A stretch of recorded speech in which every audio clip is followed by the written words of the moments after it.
Don't just live for tomorrow, or just live in yesterday. Just be glad for all you have that's in today. And though you've come through many obstacles. Hey everyone, Connie here, and welcome to another set of Snarled videos. This is a, once again, donation reward for Venom0027. We have more videos from the YouTube channel Snarled today. And yeah, the last set were pretty interesting.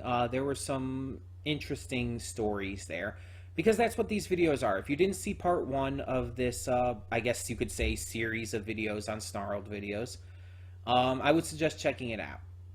Not that there's any real continuity. You can watch these, from what I gather, in any order. But yeah, it's basically, they're a bunch of stories, a bunch of short-form horror stories that are kind of told like, they seem like they're Reddit posts, basically.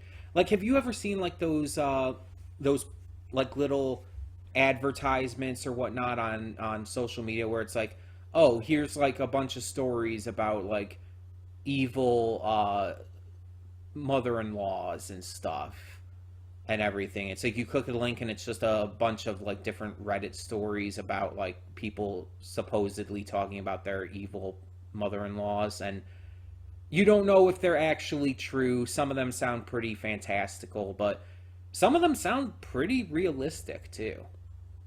Like pretty viable. It's just you don't know if they're true because it's the internet.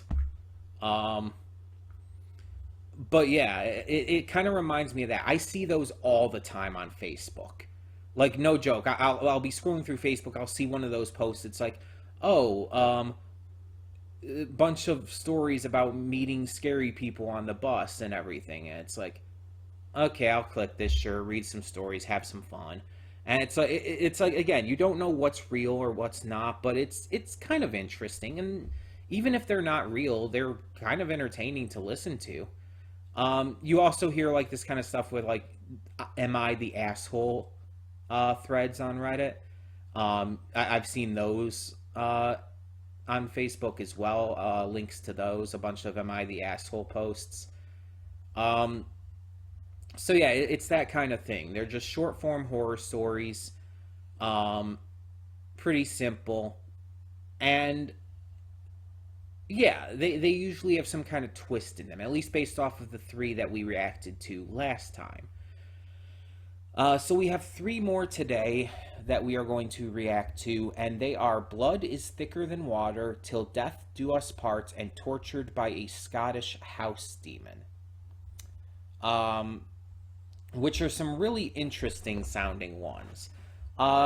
Just right off the bat, blood is thicker than water is a very common phrase that I've heard all throughout my life. And, I mean, it's true. It's just a simple truth. But usually the phrase is used to explain that blood relations are important. It's this idea that when people say blood is thicker than water, they're usually trying to say that your blood relations are the most important relationships you'll have in your life, which, by the way, is fucking bullshit. I'm just going to say that right off the bat. That is entirely incorrect. Now, they can be for some people, but that's not always the case. Some people, their blood relationships might be entirely terrible. And their best relationships that are the most important to them in every way may be with a friend or their spouse or their kids even, or hell, even a pet. It's different for everyone. But the idea that like people using this as a way to say like, oh, your blood relations, your direct family and all are like the most important relationships you'll have, it's like it's bullshit. It's a bullshit statement. But in terms of these videos, in terms of like scary, it could be meant more literally, like having something to do with blood. It could kind of combine the two even. So it's hard to say. Till death do us part. Obviously, that's a line in marriage ceremonies. Um, uh, to love and to hold till death do us part, or however exactly it goes. Basically, it's a statement saying that we're getting married, we love each other, and God willing, we're going to be together until death, until one or both of us dies. That we're in it for the long haul. That's the kind of idea behind it. Obviously, this has been used in a lot of horror. This phrase is used a lot in horror. Um, so this could connect to like a domestic murder situation, or hell, it could go into a completely different direction for all we know. It could maybe do something like Corpse Bride, which, by the way, I know a lot of people have probably seen Corpse Bride, but if you have not seen Corpse Bride, I would very much suggest seeing that, because I honestly, without even the slightest bit of sarcasm here, I think Corpse Bride is one of Tim Burton's best. Like, the story in it is so fascinating, and when you're watching it, it's like you do not know what is going to happen. It really catches you off guard with where it goes. It's so good. And some things are obvious, like who the villain is very fucking obvious. But it still goes in a lot of directions that you don't expect, and it's just really fucking good. But the last one's tortured by a Scottish house demon is almost kind of funny sounding, and it's definitely the weirdest title that we've had so far. It seems very straightforward. Someone is being tortured by a Scottish house demon. I don't know what the fuck that means, but okay. I don't know if there's like a Scottish like mythology or anything that involves house demons. I don't know if that's a thing. I know the banshee is Irish mythology, so it's not a banshee, because that's Irish. But I don't know. I don't think I know any Scottish mythology or folklore or anything like that. Um, I really don't think I do. I might have heard of some, but I don't know for sure. I don't actively know of any Scottish folklore. I might know some stuff that is Scottish folklore that I don't know is, but yeah. But yeah, based on the title, it's like it seems again pretty straightforward, but it probably won't be. Because none of these have been that straightforward so far, at least with the first three we reacted to. They all kind of like took this turn and were like, oh, here's a twist. It's not what you think it's going to be. And pretty much all of them, it's like, oh, we think it's going to be something supernatural, and it's not. So that could continue this time or not. I don't know. We'll see. But the first three that we did before were entertaining. They were fun to listen to. There were some animatic style visuals, very simple, but effective enough. None of them were outright scary, I would say, but they were entertaining. They were fun. It's like that kind of like spoopy situation, where it's not quite scary, but it's also it still got that kind of vibe to it. So it's like spoopy. Also, I still love that word. It's hilarious to me. Um, but yeah, that's kind of the vibes it gives me. And honestly, I'm fine with that. You guys know I love horror themed stuff, and while again it may not be scary, it's like I'm still fine with some spoopiness. So yeah, like I said, we got three more to do today. I don't know what to expect from these outside of just the general thoughts on their titles, but we'll see. So let's get into it. Once again, we're going to redirect as always, just for safety's sake. And let's get this going. So when the screen fades to black, pause this redirect and go to the description below. Follow the link to the reaction, and after you watch it, come back here to the redirect and resume play. Because after it fades to black and then fades back in, everything from that point forward will be my afterthoughts and will contain spoilers to the videos. So, that being said, thank you so much for tuning in, and I will see you at the reaction. And we are back, and we'll begin with spoilers in 3, 2, 1, now. So, this was actually a really good set. And each of these three were pretty good for different reasons. Let's talk about them. So, blood is thicker than water.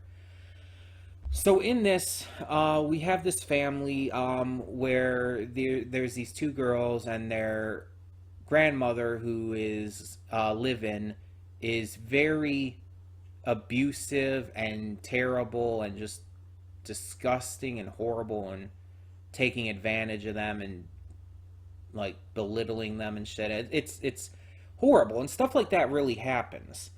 There are all kinds of stories I've heard out there from people who have had live-in grandparents, or even just parents or whatever, who have been just absolute nightmares. So eventually the parents get a divorce, and the father and grandmother both leave together, leaving the mother and her daughters still at the house. The daughters eventually start discovering mutilated kitten bodies, and one of the girls starts seeing this pale, red-eyed person, I guess you could say, creature in her dreams. And so they contact this woman, this nun, I believe. Excuse me. And she basically reveals to them that they have been cursed. That they've been cursed, and that this red-eyed creature is there to basically fuck with them and everything. She's eventually led to the room where one of the little girls, the narrator, you could say, is at. And under the floorboards underneath the bed, she ends up finding a box with kitten bones and stuff inside. And I mentioned in the reaction that this is very reminiscent of Supernatural. So I want to look it up to get the exact specifications. So in Supernatural, there are hex bags. This is a thing that's used multiple times in the series. Actually, a lot more than I remembered. It's used in a very good number of seasons. But they're supernatural sacks commonly used by witches as a means to cast a hex which injures or kills people who they seek vengeance against. Little bags of supernatural power started appearing in season 1, but it was only in season 3 that they were described with the name hex bag. They're usually filled with substances used in witchcraft, such as herbs, black cat bones, and even the charred bones of newborn babies. It can be made of other things as well. Basically, it's filled with herbs and bones and stuff like that. And it's like, it's basically what you heard here. Just instead of a bag, it's a box. But it's the same basic principle. So it's like, this is actually something I know about.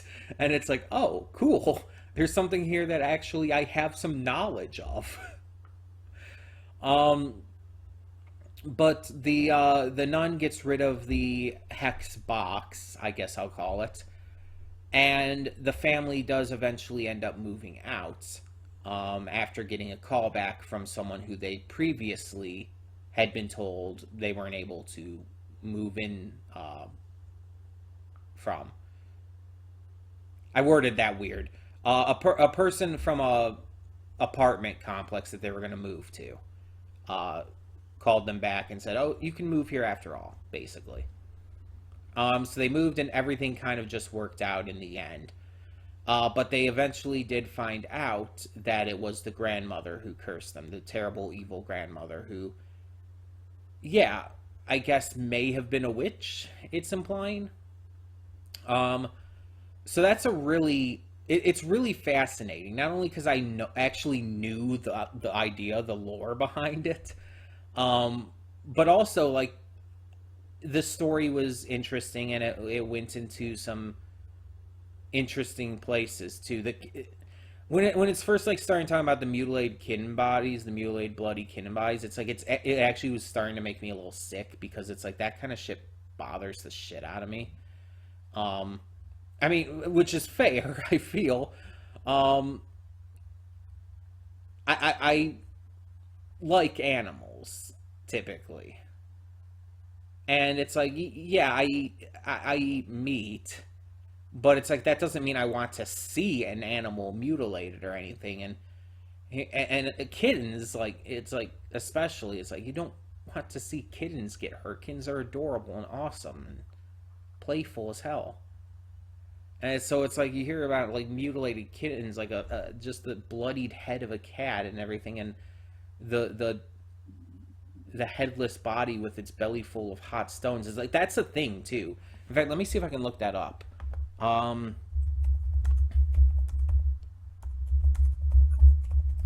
I swear this is a thing.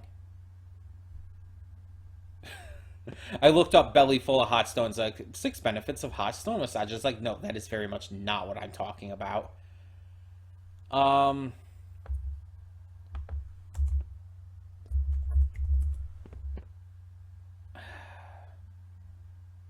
I don't know how to look this up.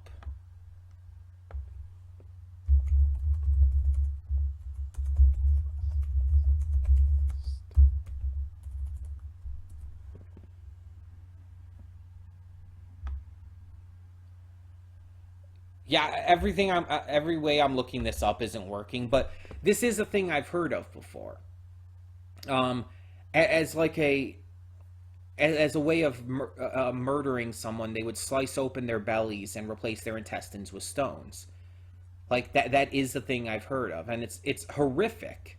It's extremely needlessly horrific, and it's I don't understand how someone could even think to do that to a human, a cat, anything.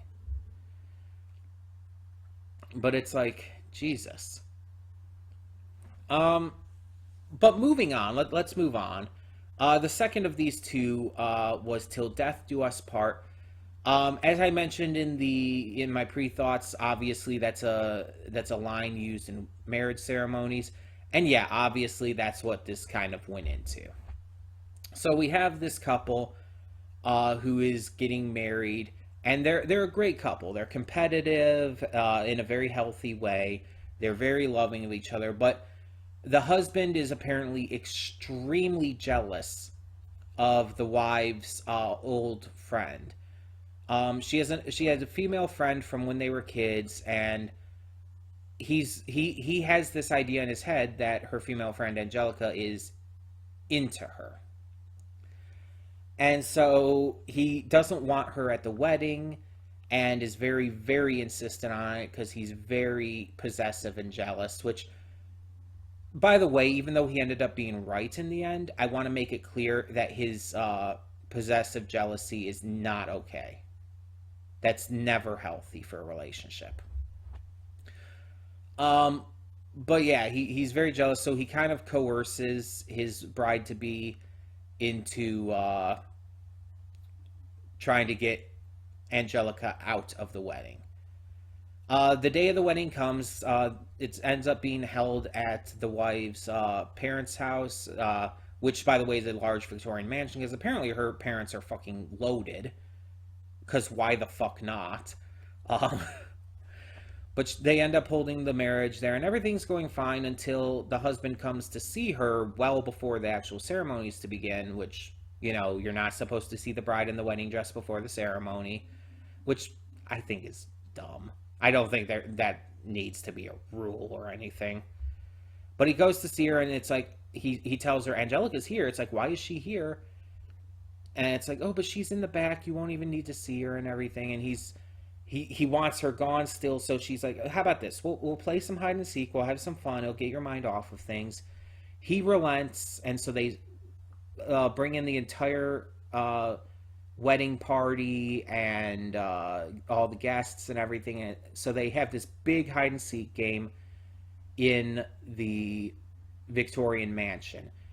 And because the bride to be, she knows this mansion in and out, every single nook and cranny, she's able to find everyone except her husband. Well, husband to be. Um, Angelica comes to her and tells her that she saw him leaving, which at that moment I instantly knew what was going on, and I instantly knew that, oh, he was right. It's just like the fact that it was Angelica who said it. If it was anyone else who said it, I would not have gotten it right at that moment. But the fact that it was specifically her that said it, I knew instantly what was going on. I knew instantly that he was right. And it's like, okay. So, yeah, they can't find him anywhere. They never do. And the wedding is obviously off. Years pass, and I cannot remember the bride to be's name, by the way, clearly, but she ends up becoming engaged again, this time to Angelica. She and Angelica end up growing very close, and years later become engaged themselves, to the point where they are going to be wed. And they're going to have the wedding at the mansion once again. Upon arriving there, though, the bride to be discovers a room she didn't remember, and I guess she just never found last time. When in there, she finds this trunk with a key still in the lock, and upon opening it, finds the corpse of her ex-fiance. And there's evidence that he was locked in there and was clawing at the trunk, and presumably suffocated to death. That he actually wasn't killed before being put in there, which was my actual thought. So that part did surprise me. And it's made very clear the obvious thing, that Angelica did it, that all of the husband to be's fears were right, and that Angelica was trying to steal the bride to be away from him. And all because of I guess a promise they had made when they were younger, of that they would never be apart and everything. And it's like, I could see some people looking at this story and like saying, oh, but why did you have to make a queer person the bad guy and stuff? It's like, that's not fair, that's not right, we're already demonized so much as it is. And it's like, yes, but there's also a queer person as the victim too. It shows both sides of that. So to be fair, I don't think there's a problem with that. But I wanted to mention that because I know some people would probably complain about something like that. There are some people out there who think that queer people have to always be portrayed as the good guys and can never be portrayed as bad guys, which I do not agree with. That's very unrealistic, for one thing. There are very bad queer people in the world. Just because they're queer and just because we have faced a lot of discrimination and pain and stuff doesn't mean that all queer people are good, and it doesn't mean that they should always be portrayed in media as always being good. As long as you have both sides being represented, then it's fine. And that's the case here. Because both of these characters are queer. I mean, that's just blatantly, like, unquestionable. Our bride to be, like, she was engaged to a man and then ends up being engaged to Angelica. And we find out that she and Angelica had a relationship in the past as well, that this didn't just come out of nowhere either. And Angelica herself, it's like she gets engaged to the bride to be. So yeah, there is that definite queer connection there. And it's like, yeah, okay. And I like how naturally it was handled. It never felt like it was trying to make a statement out of the fact that they were queer. It's just like, yeah, that's how it was. It was handled very naturally and just fit into the story. And it's like, cool. I like how that's integrated. The twist, like, once that shoe drops, and again, once Angelica says, I saw him leaving, I saw him running away, you instantly know what's happening at that moment. But there's definitely little hints sprinkled before that, with just, again, the husband to be's concerns and stuff. it goes in the direction you expect it to, but it ends actually without seeing like a lot of these have ended. It ends without seeing where it goes. It just kind of it never actually gives you like a conclusiveness, really, because it just like ends with Angelica admitting it, and we never see what happens after that. I mean, we can probably assume things.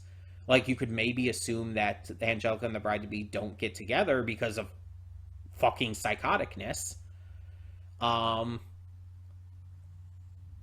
or you could assume even other things. You could even, for the hell of it, assume that maybe the bride to be just, went with it and just did not argue because maybe she was afraid of Angelica, or maybe she just decided to fucking go with it anyway.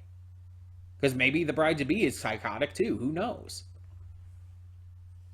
There's a lot of different ideas you can glimpse from a open ending like that, and that's kind of the point. That's why open endings can sometimes work really well, especially in a horror situation. So I think it was I think that was pretty good in the way it was handled. Um, and our third one here was tortured by a Scottish house demon. And this one, I said it at the end of the reaction, was not so much scary. Again, none of them are really that scary. But this one was not so much scary as it was really fucking sad. Like, my God. So this one's about a Scottish family growing up, a single mother and her two daughters. And one day the mother goes into the oldest daughter's room and is really mad. Is like, "Did you eat all my expensive honey?" And it's like, "No, I didn't do that." And the youngest daughter comes in and it's like, "Oh, I took that for my friend Tom." And Tom is assumed to be like this imaginary friend and everything. But they follow the younger daughter to her room, and she's like, "See, under the bed there." And they find the honey jars, and it's like she gets punished. But then sometime later, I don't know exactly what the time frame was supposed to be, but the mother comes into the older daughter's room again, and it's like, "Really? Did you drink all my liquor?" And it's like, okay, one, last time all the honey was taken by the younger daughter. You know this, and you know it was because of Tom, whether an imaginary friend or not. It's like, you know that was the case, the situation. Why are you still blaming the older daughter? Like, my first instinct would be to go to the younger daughter. Also, my first instinct would not be to yell at them. I don't care if I'm even upset at it. I would not be yelling at them, because you don't fucking yell at kids like that. Especially as your first instinct. If they're unruly, yelling to get them to calm down or to keep them in control, keep them in control is a really terrible way of saying that, but you know what I mean. You do not yell at kids as a first instinct. Only as a last resort, and you never hit them. But the mother never hit them here, so that's not a big thing. But I just want to say that you never hit a child. That is abuse. I don't give a shit. That is fucking disgusting. But either way, so she goes to the older daughter again and is like, "Did you drink all of my liquor?" And she's like, "No." And the younger daughter's like, "Oh, that was me again." Like, really matter-of-factly, too. It's like, "Yeah, that was me again. Tom wanted it. You wouldn't let me give him the honey, so I got him something else instead." Goes back to the room, checks under the bed, liquor bottles. Daughter is punished for the remainder of the year, which we don't really have a time frame for. We don't know how long the remainder of the year was. But the daughter was really upset about it. And then sometime later, we find out the younger daughter it gets into a fight and is very notably beat the shit up. Like, this girl's like a young girl. Like, pretty darn young. Like, what was it, 7 or 8 years old, they said? It's like, and she's at school, and yeah, kids can fight, but apparently she got into a fight and then she like fell on a rock, and that can actually be devastating. If you fall the wrong way onto a rock, it can kill you. I feel like a lot of people don't realize that, but if you fall the wrong way onto a rock at just the right angle, if it's the right size rock, the right shape and everything, it can actually kill you. Um, it, it's it can be really devastating. It can be a shocking death too. Like a lot of people don't realize that. Like the human body can be surprisingly fragile at times, to where it's like it just has to hit in the exact right place, in the right way with the right amount of pressure, and it's like just death. So it's like the fact that she's not only getting into a fight where she gets horribly beat up, but also like falls on a rock and everything and has to be hospitalized. It's like, oh yeah, that's legitimate problem. Um, so we see her in the hospital and we see like the again with the visuals, she's really fucking beat up, and it's like I'm not okay with this. I'm like really uncomfortable with this story about a small child being having the shit beat out of her and almost dying, possibly almost dying. It's like that's very uncomfortable for me. So it's like I'm again, it's not really scary per se. It's just really uncomfortable. So then the older daughter is a little worried, so she starts to do research about like what this could mean, and she ends up finding out that there's this folklore about this creature called the Gruglock or something like that. Um, I'd have to hear it said again. But it's apparently this, I guess, this demon, this house demon that asks for things, and if you name it, it connects to you in like an inseparable way. If you name it, it's like connected to you, and it kind of reminds me of the first episode of Good Omens, which I did a first impressions on. Because in that it's like, oh, if the kid, referring to the Antichrist, names the Hellhound, then it's basically the start of Armageddon. And so it's like, it kind of reminds me of that. Funny enough, if you name the house demon, it has this deep connection to you, and if you make it mad, it will torture and fuck with you and everything. And eventually, if it goes too far, it'll even take you away to be its slave. Which I guess gone to like the demon realm, like hell or spirit world or something. I don't know. But either way, so the girl ends up getting out of the hospital and she has to recover still in her room. One day, her mother goes to check on her and she's not there. They can't find her anywhere. The police are brought in, but no sign is ever brought up. The older daughter tries to bring up a couple times to her mother about this folklore story that just seems to fit. Like everything connects. Like, oh, this demon wants gifts of like expensive things like honey and liquor. It's like, oh, hey, honey and liquor. And she tries to bring it up to the mom, but the mom's not having any of it. But you find out like later on, after everything is turning up, you see the mother in the bedroom crying with like dozens of jars of honey, putting them under the bed for Tom, just begging for her daughter back. And it's like, oh, now you're gonna make me cry. I'm actually getting really emotional just thinking about it. It's like, that's really fucking sad. This mother, who was admittedly very harsh on her daughters, but not necessarily abusive. I would not consider her abusive based on the information we got. She was definitely a little harsh in the way she was treating them, especially with the yelling as a first action.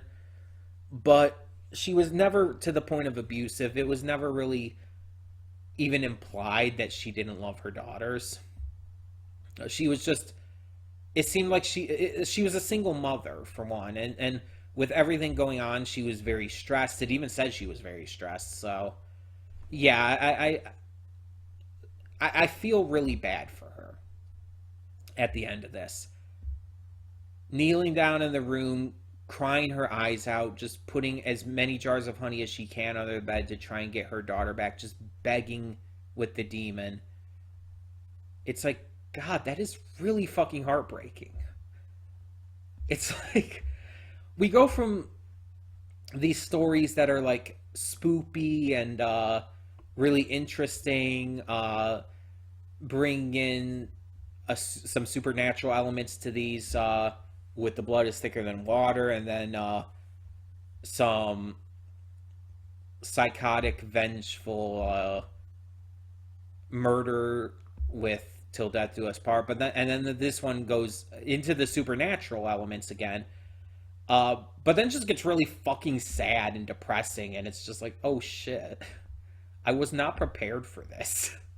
I was not prepared for one of these to end just on such a genuinely sad note, and actually make me really emotional. And I obviously I didn't like really cry or tear up during the reaction, but I'm kind of tearing up now, just because it's like, just really thinking about it, really talking about it. It's just like, God.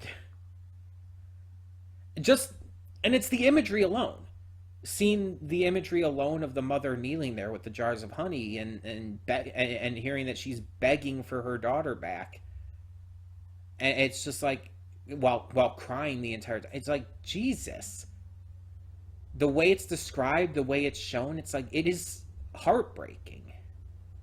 It is absolutely heartbreaking. And I think that's what makes it effective. I think that's the point. This story was like, yeah, there's some definitely horror elements to it, and there's some spoopy stuff to it, but the heartbreaking nature of it is definitely what makes it as good as it is. You have a title that I even said in the pre-thoughts is kind of silly. It's kind of a silly sounding title.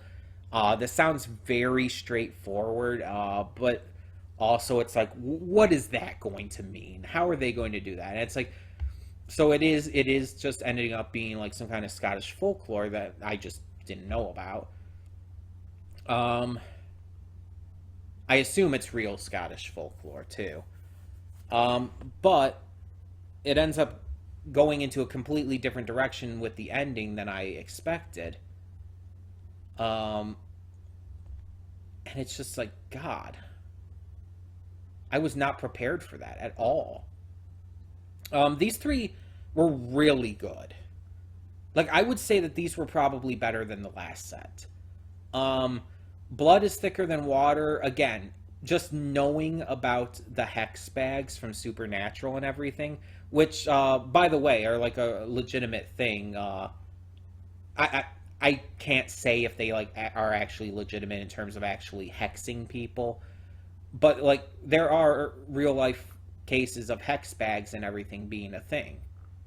People finding like bags stuffed with herbs and animal bones and stuff like that. That is a thing.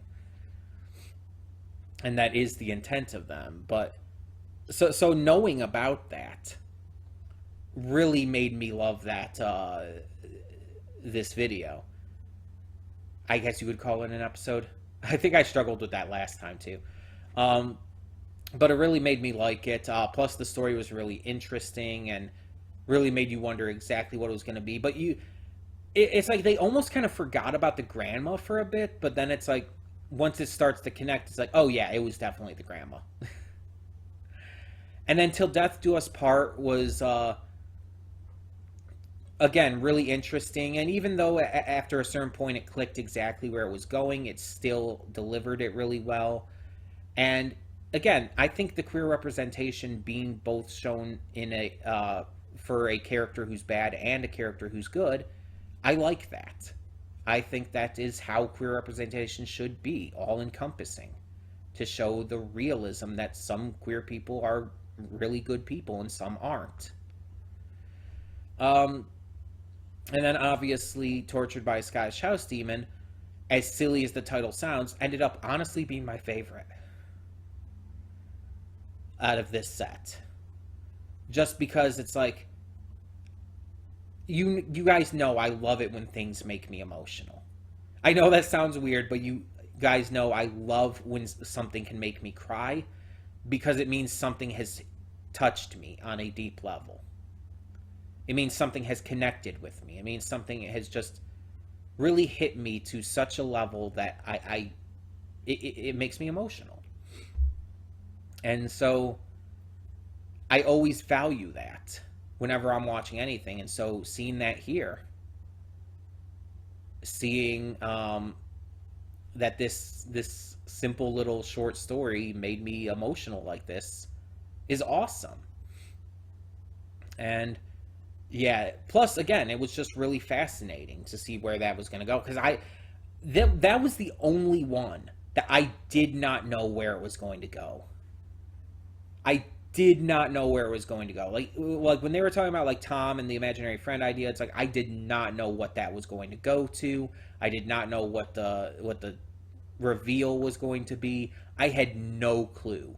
It was the only one that actually surprised me. And again, with it ending on such a sad note and making me super emotional, it's like, yeah, that one is really good. It's really good.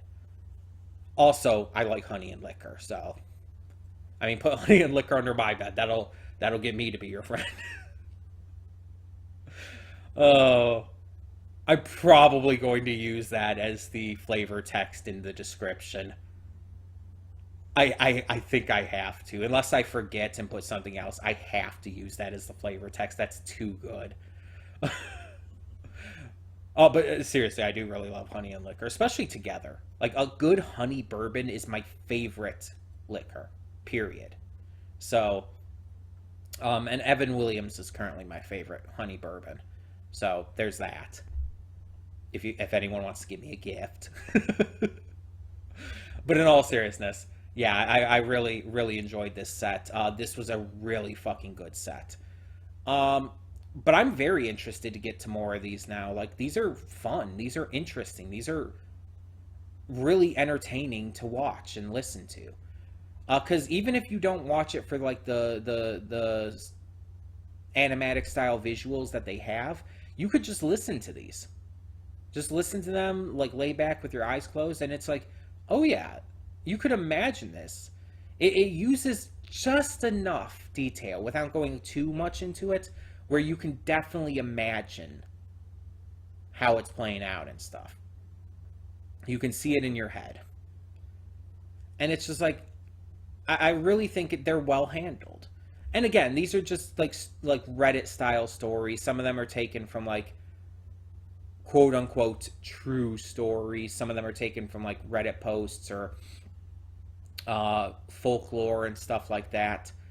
It's like, it takes these stories from different sources and retells them in a way. And I like that. This set, like I said, I would say this set was better than the first one. And I liked the first set. But this set really impressed me. So tell me in the comments below, what did you think of these 3 Snarled videos?